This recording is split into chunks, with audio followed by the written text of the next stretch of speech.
আসসালামু আলাইকুম ওয়া রাহমাতুল্লাহ। প্রিয় শিক্ষার্থীবৃন্দ, আজকে আমরা দেখব কিভাবে একটা ফাইলকে লক করতে হয় এবং অর্থাৎ পাসওয়ার্ড দেয়া যায়।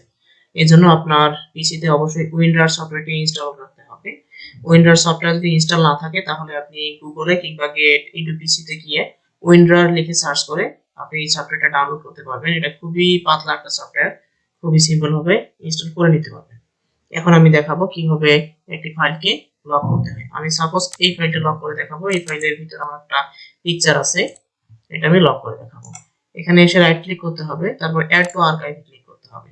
অ্যাড টু আর্কাইভে ক্লিক করার পর আপনি একটা ডায়লগ বক্স দেখতে পাবেন। সেই ডায়লগ বক্সে দেখতে পাবেন আর্কাইভ অপশনের নিচে ডিলিট ফাইল আফটার আর্কাইভিং নামে একটা অপশন আছে।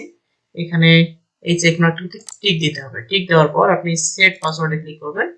সেট পাসওয়ার্ডে ক্লিক করার পর এখানে আপনার পছন্দের পাসওয়ার্ড আপনি দিতে পারবেন। দিয়ে নিচে আরেকবার রি-এন্টার পাসওয়ার্ড দিতে হবে।